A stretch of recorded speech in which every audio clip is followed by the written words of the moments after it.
In December 1913, inside a snow-dusted brick building in Monticello, prominent attorney Melvin Couch died suddenly behind the locked door of his private office. When authorities entered, they found this. This 1913 Evansville Journal diagram maps out Couch's suite. Right here, hidden behind his desk, was a secret room. Inside was a woman named Adelaide Branch, living there, completely concealed from the town. The national press seized on the discovery. Papers ran headlines like this one from the New York Times, framing Adelaide as a white slave. The papers speculated about her timeline, describing a secretive, mysterious woman, isolated entirely from the community. But the historical record provides a different context. Adelaide Branch was a college-educated, state-certified teacher. She was a willing participant in this arrangement. To understand why she chose to step into that closet, we have to look at the specific reality of the man waiting inside. This 1893 election ballot from the Liberty Register shows Couch at the height of his career. As a former district attorney and a candidate for county judge, he was one of Sullivan County's most visible political figures. Yet that public prestige masked a collapsing private life. Couch was drowning in financial stress and stringing together a series of bitter political defeats. At home, his marriage to his wife, Jeanette, had effectively ended, with her frequently living miles away from him. Behind the veneer of Gilded Age respectability, Melvin was isolated, emotionally estranged, and facing a public life that was rapidly coming apart. The physical collapse began in August 1909.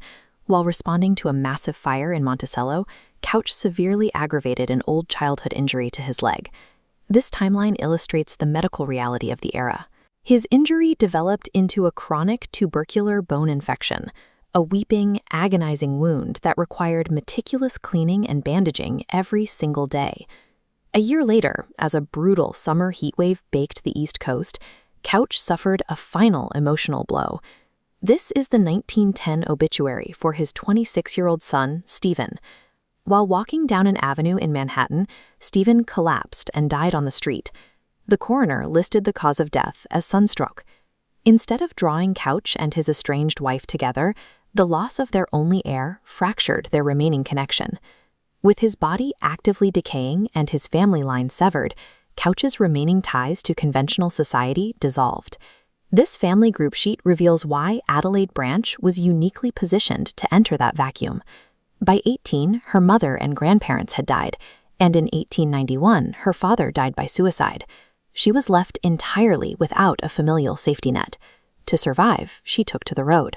She lived a transient life as a traveling book agent, a grueling existence for a single, educated woman in the early 20th century.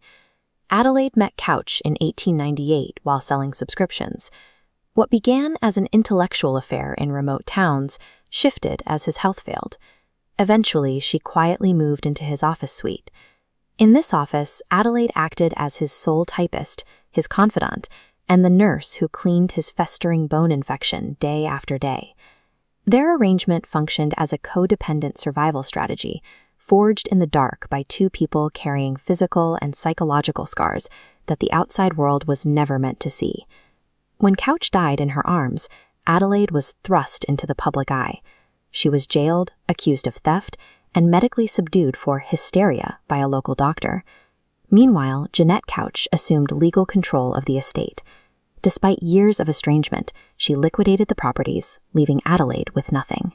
The legal and medical systems of the era functioned as designed.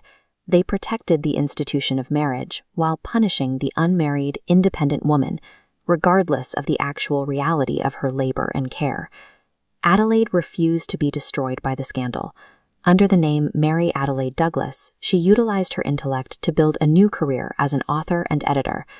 She integrated herself into progressive-era reform circles, eventually working alongside the muckraking journalist Upton Sinclair. However, her status as a single, self-employed woman placed her outside the developing social safety net. Excluded from early Social Security, she was forced to rely on private charity to survive the Great Depression.